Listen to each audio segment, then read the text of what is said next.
여러분들은 의미 있는 삶을 살고 계십니까? 아니면 의미 없는, 지나고 나면 후회할 헛된 삶을 살고 계십니까? 여러분들은 무엇을 보고, 무엇을 듣고, 무엇을 깨달으며 살고 계십니까? 요즘 여러분의 영적인 생활은 어떻습니까? 하나님을 가까이 하고 계십니까? 하나님과 교제하고 있습니까? 하나님과 동행하는 삶을 살고 계십니까? 하나님이 여러분들에게 주신 말씀은 무엇입니까? 지난 한 주간 동안 우리가 신앙생활하면서 하나님이 나에게 많은 말씀들을 주셨는데 그 말씀을 받아서 그 말씀에 순종하며 살아오셨습니까? 오늘 본문은 하나님께서 인류에게 주신 첫 번째 질문입니다. 아담아, 네가 어디 있느냐? 이 말씀은 아담에게만 주신 말씀이 아니라 저와 여러분들, 오늘을 살아가는 우리들 모두에게 주신 하나님의 말씀 질문입니다. 아담아, 네가 어디 있느냐? 하나님의 질문 앞에 처음 사람 아담과 하와는 어떻게 대답했을까? 오늘 우리는 하나님 앞에 무엇으로 대답할까? 오늘 이 질문과 대답 속에서 우리에게 주시는 하나님의 음성, 영적인 메시지를 건져 올리고자 합니다. 말씀의 배경은 이렇습니다. 아담과 하와가 하나님께서 허락하신 에덴 동산에서 마음껏 먹고 마시고 누리며 살라고 하셨는데, 그리고 동산 중앙에 있는 선악을 알게 하는 나무는 먹지 말아라, 먹는 날에는 반드시 죽으리라 말씀하셨는데, 뱀의 유혹에 넘어가 하와가 먹고 그 다음에는 아담이 먹었습니다. 먹고 나니까 그의 삶이 달라져 버렸습니다. 어떻게 달라졌는가? 한번 7절 말씀을 보십시오.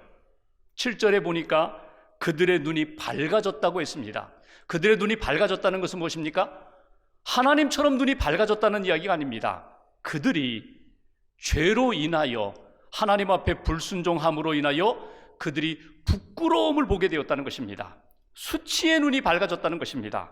그리고 후반부에 보면은 자기들이 벗은 줄을 알고 무화과 나무 잎을 엮어 치마로 삼았더라, 가리는 모습이 나타납니다. 범죄하고 나니까, 하나님의 말씀에 불순종하여 선악과를 먹고 보니까 부끄러워졌습니다. 가리고 싶었습니다. 8절 말씀 보십시오. 하나님이 그들 가까이 다가오십니다. 여호와 하나님의 소리를 그들이 듣고 아담과 그의 아내 하와가 여호와 하나님의 낯을 피했다고 동산나무 사이에 숨었다고 말씀합니다. 하나님의 낯을 피했다. 하나님의 낯이 무엇입니까? 하나님의 얼굴입니다. 얼굴만을 의미하는 것이 아닙니다. 하나님의 인격, 하나님의 존재, 하나님의 임재하심에 대하여 그들이 피하기 시작했다는 것입니다. 나무 사이에 숨었다는 것입니다. 에덴 동산 처음에 하나님과 교제하며 선악과 먹기 전에는 그렇게 하나님의 은혜 가운데 동행하는 삶을 살았는데, 영적인 교제를 나누었는데, 선악과를 먹고 죄를 지은 이후 그들의 삶에 어떤 현상이 나타납니까? 그들이 부끄러워졌습니다. 숨게 됩니다. 하나님의 낯, 하나님의 얼굴, 하나님의 임재하심이 결코 반갑지 않은 그런 모습이 되었다는 것입니다. 이런 상황 가운데 하나님이 아담에게 첫 번째 질문을 던지십니다. 9절 말씀 보십시오. 9절 한 절을 함께 봉독하겠습니다. 여호와 하나님이 아담을 부르시며 그에게 이르시되 네가 어디 있느냐? 아담아, 네가 어디 있느냐? 이것이 아담에게 던지신 질문이면서 오늘 우리가 붙잡아야 할 영적인 첫 번째 메시지입니다. 오늘 이 말씀을 통하여 우리가 받아야 할 영적인 교훈이 무엇입니까? 영적인 상태를 점검하라는 것입니다. 내가 어디 있느냐? 이 말씀은 그의 위치를 묻는 질문이 아닙니다. 그가 어디 숨었느냐? 그 장소를 찾는 질문이 아닙니다. 너의 영적인 상태가 지금 어떠한지 다시 한번 돌아보라는 말씀입니다. 오늘 이 말씀에서 하나님의 질문을 우리가 다시 한번 유의 깊게 보아야 합니다. 왜냐하면 하나님이 아담을 부르실 때 아담아 내가 어디 있느냐 이렇게 한 번에 부르지 않으셨습니다. 9절 말씀 다시 한번 보십시오. 여호와 하나님이 아담을 부르시며, 여기 불렀다는 이 표현이 히브리어로 카라라는 동사입니다.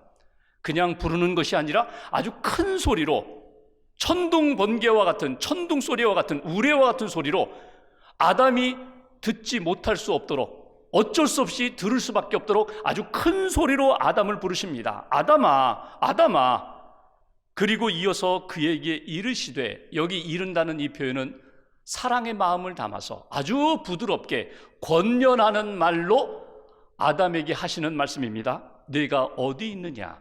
그러니까 지금 처음 아담에게 던지신 이 질문을 보면은 아담아, 아담아. 사람이지요. 아담이라는 뜻이 사람이지요. 조금 넓은 의미로 보면 인생입니다. 인생아, 인생아. 내가 어디 있느냐? 내가 어디 있느냐? 내가 다 보고 있었는데, 내가 다 알고 있는데 내가 선악과를 먹고 숨어버렸구나. 부끄러워 숨어버렸구나.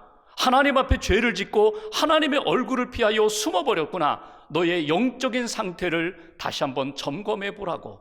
내가 다 알고 있는데 너 자신은 미처 깨닫지 못하는구나. 내 자신을 돌아보라고 하나님이 던지시는 메시지입니다. 여러분, 하나님이 이렇게 말씀하시는 그 마음 속에는 사랑의 마음이 있습니다. 내 자신을 돌아보면서 영적으로 점검하면서 부끄러움이 있고 가리는 것이 있고 숨어버리는 그러한 모습 가운데 다시 한번 돌아오라. 깨닫고 돌아오라. 회개하며 돌아오라. 영적인 상태를 점검하면서 하나님의 은혜 가운데 다시 한번 임재하심 가운데 하나님의 그 역사하심 가운데 돌아왔으면 좋겠다. 하나님의 마음을 우리가 느낄 수 있어야 합니다. 찾아오셨습니다. 그의 이름을 불러주셨습니다. 내가 어디 있느냐? 정말 너의 영적인 삶의 현주소를 다시 한번 정확하게 파악하라고 하시는 하나님의 의도입니다. 여러분의 삶의 자리는 어떻습니까? 여러분의 영적인 상태는 어떻습니까? 실패의 자리, 절망의 자리, 죄책감으로 두려움에 떨고 있는 분들이 있다면 오늘 아담아, 내가 어디 있느냐? 주님의 음성을 들으면서 주님 앞으로, 은혜의 보좌 앞으로 더 가까이 나오는 저와 여러분 되시기를 주님의 이름으로 기원합니다. 아직도 어둠의 자리가 있고 불순종함으로 인하여 부끄러움이 있고 하나님의 얼굴을 피하고자 하는 그런 마음이 있다면 여러분, 이 시간 하나님 앞에 마음 문을 열고 주님, 제가 여기 있습니다. 주님, 제가 여기 있습니다. 주님, 제가 주님께 나아갑니다. 믿음으로 고백하며 주님을 만나는 은혜가 있기를 주의 이름으로 기원합니다. 분명한 사실 한 가지가 있습니다. 피조물인 우리들은 하나님 없이는 우리는 살아갈 수 없는 존재입니다. 하나님께 속한 사람들입니다.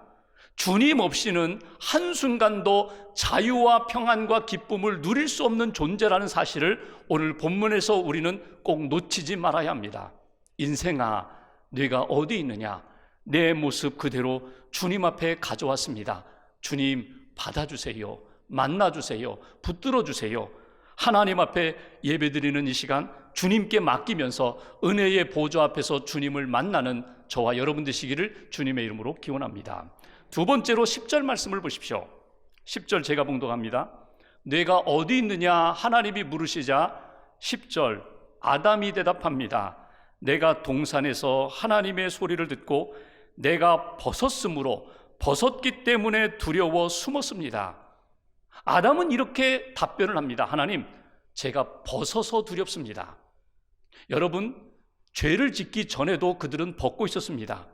부끄러움이 없었습니다. 두려움이 없었습니다. 그런데 벗어서 두렵다고 아담이 그렇게 답변을 합니다.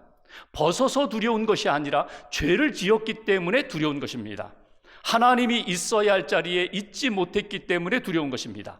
하나님이 먹지 말라고 기준을 정해주셨는데 그 기준선을 넘어갔기 때문에 하나님이 무섭고 두려웠던 것입니다. 그 두려워하는 아담을 향하여 하나님이 다시금 또 질문을 하십니다. 11절 말씀 보십시오. 11절 함께 봉독합니다. 이르시되 누가 너의 벗었음을 네게 알렸느냐? 내가 네게 먹지 말라 명한 그 나무 열매를 내가 먹었느냐? 여기 하나님이 아담에게 두 번째 질문하십니다. 11절 누가 너의 벗었음을 네게 알렸느냐? 여러분, 이 말씀은 무엇을 의미하는 것입니까? 누가 너로 이렇게 하였느냐? 너는 누구의 말을 듣고 이렇게 머뭇머뭇거리고 있느냐? 누구의 말을 듣고 누구의 말을 가슴에 품고 내가 이렇게 부끄러워졌느냐? 하나님 앞에 숨는 존재가 되었느냐? 하나님을 만나고 싶지 않은 그런 죄의 늪에 빠져버렸느냐? 이것이 하나님이 던지시는 질문입니다. 여러분, 잘못된 정보를 받았어요. 이미 하나님은 알고 계세요. 저가 하나님의 말씀을 끝까지 붙잡지 못하고 그 말씀을 마음에 품지 못하고 뱀의 유혹에 넘어져 결국은 선악과를 먹고 여기까지 이르게 되었다는 것, 하나님이 다 알고 계십니다. 우리가 인생을 살아가면서 하나님의 음성이 들리고 동시에 세상의 소리가 들립니다. 생명으로 이끄는 소리가 들리고 동시에 우리로 하여금 생명을 떠나 어두움과 사망의 그늘에 사망으로 우리를 이끄는 소리들이 끊임없이 우리 가운데 들립니다. 이것이 섞여서 우리에게 다가오고 있습니다. 보여지고 있습니다. 들려주고 있습니다. 그 가운데 하나님의 음성과 세상의 소리를 분별할 수 있어야 한다는 것입니다. 아니, 분별해야 한다는 것입니다. 하나님의 음성을 분별하고 하나님의 음성을 듣고 그 음성을 가슴에 새길 때만 하나님의 사람답게 믿음으로 승리할 수 있고, 내가 넘어졌을 때, 내가 실패했을 때 하나님의 음성을 듣고 내가 세임 얻고 주님 앞에서 회복될 수 있기 때문입니다. 그래서 오늘 두 번째 우리에게 주시는 메시지, 하나님의 음성을 들으라고. 세상의 많은 소리들 가운데 나에게 생명이 되는, 복음이 되는 하나님의 음성에 집중하여 들으라고. 이것이 오늘 아담에게 주시는 메시지입니다. 누가 너의 벗었음을 내게 알게 했느냐? 누가 너로 하여금 이렇게 했느냐? 아직도 내 마음속에 어떤 소리가 가득 차 있느냐? 뱀의 유혹, 뱀의 헛된 소리, 세상의 소리, 인간의 소리, 욕망의 소리가 내 마음 가운데 아직도 가득 차 있지는 않느냐? 이것이 하나님이 아담에게 던지신 질문입니다. 여러분, 분별하셔야 합니다. 특별히 세상이 혼란하고 삶이 곤고해졌을 때 나를 살리는 음성이 어디에 있는가? 나를 생명의 길로 인도하시는 음성이 어디에 있는가? 하나님의 음성을 분별하고 그 음성을 깨끗하게 듣고 믿음으로 받아들일 때만 믿음의 대장부가 될 수 있고 평안을 얻을 수 있고 하나님이 기뻐하시는 생명의 길을 걸어갈 수가 있다는 것입니다. 찰스 스탠리 목사님이 지은 왜 하나님의 음성을 듣는 법이라는 책에 보면은 왜 우리가 하나님의 음성을 사모해야 하고 들어야 하는가? 여러분, 하나님의 음성이 어떻게 들립니까? 하나님의 음성이 여러 가지 방법으로 들려요. 말씀을 읽고 듣는 가운데 성경 말씀 속에서 하나님의 음성을 듣습니다. 설교를 통하여 하나님의 음성을 듣습니다. 하나님의 특별한 시간, 찬양하는 시간, 기도하는 시간, 말씀을 묵상하는 시간에 하나님의 음성을 듣습니다. 내가 특별한 사건을 만났을 때 이 사건 속에서 하나님이 주시는 마음을 성령님을 통하여 들을 수가 있습니다. 때로는 잠을 잘 때 꿈을 통하여, 하나님이 환상을 통하여서도 하나님이 말씀을 듣게 해주십니다. 하나님의 음성을 우리가 이 자연 속에서, 역사 속에서도 하나님의 음성을 듣습니다. 왜 우리가 하나님의 음성을 꼭 들어야 하는가? 그분은 여러 가지로 설명을 했습니다. 그 가운데 제가 한 서너 가지를 소개하면, 하나님의 음성을 우리가 듣지 못한다면 하나님의 음성 대신에 끊임없이 세상의 소리, 사단의 소리, 유혹의 소리가 끊임없이 우리 가운데 들려진다는 것입니다. 하나님의 음성을 듣지 못하고 거기에 귀를 기울이지 못하면 금방 세상의 소리가 우리 안에 찾아온다는 것입니다. 또 하나, 하나님의 음성을 듣지 않을 때 나 자신이 마치 하나님 없이도 살 수 있는 것처럼, 독립적인 존재인 것처럼 교만한 자리에 나도 모르게 올라서게 된다는 것입니다. 하나님의 음성을 들으면 너는 피조물이야, 너는 내가 사랑하는 존재야, 너는 나 없이는 못 살아. 하나님의 음성을 들으면 나는 겸손의 자리를 지킬 수 있는데, 음성을 듣지 못하는 순간부터 나도 모르게 하나님의 자리에 오르려고 한다는 것입니다.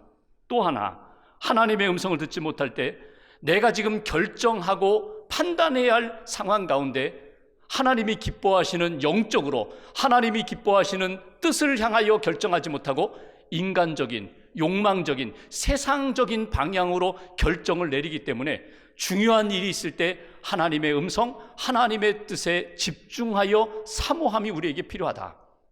한 가지만 더 소개하면, 하나님의 음성에 귀를 기울이지 않으면, 하나님의 음성을 받지 못하면 하나님이 예비하신 그 놀라운 은혜와 복을 우리가 받고 누리지 못한다는 것입니다. 너무나 많은 것을 준비해 주시고 우리에게 말씀하시고자 하는데 하나님의 말씀에 관심 없고 세상에만 관심을 가지면 하나님이 준비해 놓으신 여호와 이레의 은혜와 복을 누리지 못한다. 그래서 하나님의 음성을 사모하며 하나님의 음성을 들어야 한다고. 하나님의 음성을 사모했던 한 사람이 있죠. 솔로몬이 젊은 나이에 왕이 되었습니다. 그가 하나님 앞에 1000번제를 드렸습니다. 하나님께서 나타나셔서 물으십니다. 내가 너에게 무엇을 주랴?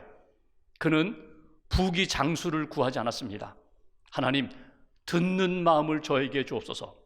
열왕기상 3장 9절에 보면 하나님 듣는 마음을 종에게 주시옵소서.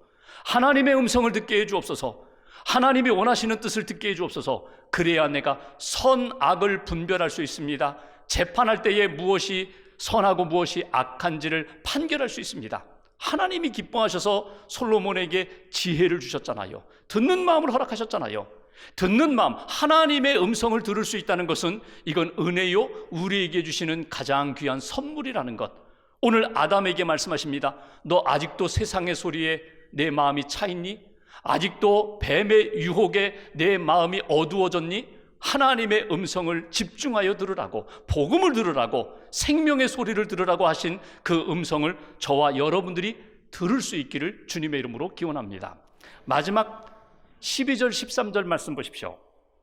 11절 끝부분에 보면은 내가 먹었느냐라고 물으시자 오늘 12절 13절 아담과 하와가 대답을 합니다. 2절 함께 봉독합니다. 아담이 이르되 하나님이 주셔서 나와 함께 있게 하신 여자 그가 그 나무 열매를 내게 주므로 내가 먹었나이다. 여호와 하나님이 여자에게 이르시되 내가 어찌하여 이렇게 하였느냐? 여자가 이르되 뱀이 나를 꿰므로 내가 먹었나이다. 여기 하나님의 세 번째 질문이 나옵니다. 하와에게 내가 어찌하여 이렇게 하였느냐? 내가 왜 먹었느냐? 내가 왜 죄를 지었느냐? 내가 왜 불순종했느냐? 하나님이 이렇게 질문하시자 아담이 뭐라고 대답합니까? 하나님이 주신 여자, 저 여자 때문에 제가 먹었습니다. 핑계를 댑니다. 변명합니다. 책임 전가합니다. 여러분, 아담이 처음 하와를 하나님이 이렇게 데려왔을 때 그가 했던 고백 기억하시죠? 이는 내 뼈 중에 뼈요 내 살 중에 살이라.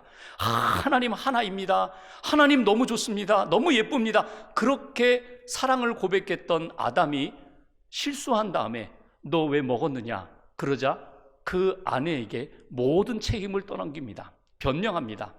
하와에게 내가 어찌하여 이렇게 하였느냐 묻자 하와가 뭐라고 표현합니까? 뱀 때문에. 뱀이 유혹해서 제가 먹었습니다. 모두가 다 변명하며 책임을 떠넘기는 그러한 모습을 우리가 본문에서 보게 됩니다. 아담과 하와만 그럴까요? 우리가 그럴 때가 많다는 거예요. 너 왜 그랬느냐? 어찌하여 이렇게 되었느냐? 하나님 누구 때문에 누구 때문에. 그러다가 결국은 어디까지 올라가요? 하나님이 지어주신 여자, 결국 하나님 때문에 하나님 앞에 원망하며 하나님 탓으로 돌리는 인간의 모습을 우리가 본문에서 보게 됩니다. 세 번째 주시는 메시지 있습니다. 여러분, 하나님이 여러분들에게 왜 그랬느냐고, 왜 이렇게 되었느냐고 물으실 때 변명하지 마십시오. 하나님이 기대하시는 대답이 있습니다. 제가 잘못했습니다. 제가 잘못했습니다. 용서해 주옵소서. 불쌍히 여겨 주옵소서. 하나님 받아주옵소서. 하나님은 이것을 우리에게 기대하십니다. 변명하지 말고 회개하는 인생, 그것이 하나님이 우리에게 원하시는 삶의 모습이라는 것입니다.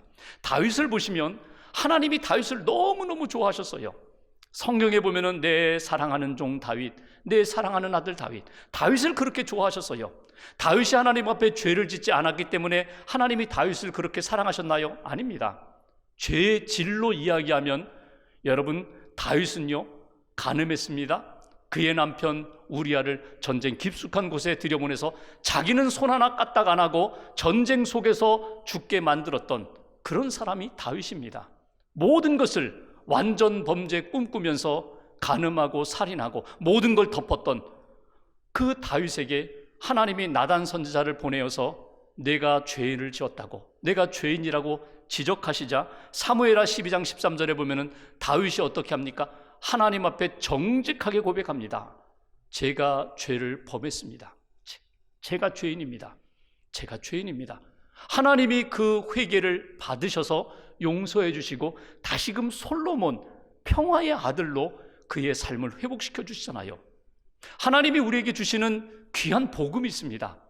요한일서 1장 9절에 보면은 만일 우리가 죄를 자백하면 그는 미쁘시고 의로우사 우리 죄를 사하시며 우리를 모든 불의에서 깨끗게 해주신다고. 회개하는 인생이 복된 인생이고 회복될 수 있는 인생이고, 회개하지 않는 인생은 하나님의 심판을 받을 수밖에 없는 인생이라고. 회개하는 자에게, 자기의 잘못을 인정하고 하나님 앞에 용서를 구하는 자에게 하나님은 용서해 주시고 깨끗하게 씻어 주신다고 우리에게 말씀해 주십니다. 책임 떠넘기지 마세요. 변명하지 마세요. 핑계대지 마세요. 하나님, 제가 이렇게 연약한 존재입니다. 하나님, 죄가 넘어졌습니다. 제가 죄 가운데 빠졌습니다. 불쌍히 여겨주세요. 하나님의 은혜와 긍휼을 구하는 자 하나님이 용서하시고 회복시켜 주신다는 것입니다. 아서 고든이라는 분이 있어요. 이분은 글을 쓰는 작가입니다. 크리스찬이고요. 그런데 어느 날 우울증에 빠지고 무기력증에 빠졌습니다. 심지어는 죽고 싶다는 거예요. 그래서 의사이면서 상담가인 친구를 찾아가서 자기의 마음을 털어놓습니다. 더 이상 살고 싶지 않아. 우울해. 아무것도 못하겠어. 친구가 이야기합니다. 너 어렸을 때부터 하고 싶었던 거 뭐야? 좋아하는 거 뭐야? 난 어렸을 때부터 바닷가에 가서 파도 소리 듣는 것을 너무너무 좋아했어. 그래? 내가 처방전 써줄 테니까 하루만 시간을 내서 이대로 한번 해보라고 4장의 처방전을 시간별로 써주었어요. 바닷가에 갔습니다. 첫 번째 처방전 아침 9시에 딱 펼쳐보았더니 이렇게 써 있었어요. 자네가 좋아하는 파도 소리, 그리고 갈매기 소리를 한번 마음껏 들어봐. 눈을 감고 파도 소리, 새 소리를 들으는데 아주 기분이 좀 좋아지는 거예요. 기분이 좀 풀리는 거예요. 12시가 되었습니다. 두 번째 처방전을 펼쳤더니 이제 어려서부터 지금까지 살아오면서 가장 행복했던 순간, 그 순간을 한번 기억해봐. 추억에 한번 잠겨봐. 자기 인생을 돌아보니까 좋았던 때가 너무나 많아요. 감사했던 때가 많아요. 그 생각을 하니까 막 기분이 점점 좋아지는 거예요. 오후 3시가 되었습니다. 세 번째 처방전을 펼쳐보았더니 자네 인생의 동기와 의미와 목적을 한번 점검해봐. 자기는 글을 쓰는 사람이에요. 내가 무엇을 위하여 이 글을 쓰지? 결국은 돈을 벌기 위하여, 명예를 얻기 위하여, 사람들로부터 박수갈채를 받기 위하여 자기가 글을 쓰고 있었다는 것을 깨닫게 됩니다. 하나님의 영광을 위하여 한 게 아무것도 없어요. 말로는 하나님의 영광을 위하여 하겠다고 하는데 진짜는 자기는 자기 자신만을 위해서 살아왔어요. 그러니까 너무나 부끄러웠어요. 자기의 죄와 허물들이 자꾸 생각이 나서 하나님 앞에 자꾸 눈물을 쏟게 되었어요. 그러다가 마지막 저녁 6시에 마지막 처방전을 펼쳐보았습니다. 이제 자네의 죄를 하나님 앞에 자백해야 할 시간이야. 지금 바닷가에 있지? 모래사장에 생각나는 대로 자네의 죄를 한번 쭉 써봐. 그래서 하나님 앞에 자기의 죄를 쓰기 시작합니다. 하나님, 저는 하나님의 영광을 위하여 살지 못했습니다. 나 자신의 이기심과 욕망과 출세를 위해서만 살아왔습니다. 하나님 제대로 섬기지 못하고 이웃 제대로 사랑하지 못하고 용서하지 못하고 생각나는 대로 계속해서 그 모래사장에 자기의 죄를 계속 써내려갔어요. 근데 어느 순간에 갑자기 이렇게 파도가 밀려오더니 그 밀물에 자기가 써왔던 그 많은 죄목들이 한순간에 다 씻어져 내려가는 거예요. 그 물이 덮어버리는 거예요. 그러면서 그가 깨닫게 됩니다. 하나님 앞에 내 죄를 고백했더니, 내가 회개했더니 하나님이 십자가의 보혈로 나의 모든 죄를 다 씻어주시는구나. 그리고 평안을 얻게 되고 자유를 얻게 되고 찬양하며 집에 돌아와서 다시 한번 새로운 인생을 살게 되었다는 것입니다. 오늘 저와 여러분들에게 하나님이 던지시는 질문을 여러분 믿음으로 잘 받아들이세요. 하나님의 말씀을 붙잡고 혹이라도 여러분 삶 가운데 죄로 인한 부끄러움과 두려움과 변명이 가득하다면 여러분 다 내려놓으시고 주님께 회개하고 하나님이 부어주시는 용서의 기쁨과 새롭게 세워주시는 은총 가운데 새 삶을 살아가는 그런 귀한 시간 되시기를 주님의 이름으로 기원합니다.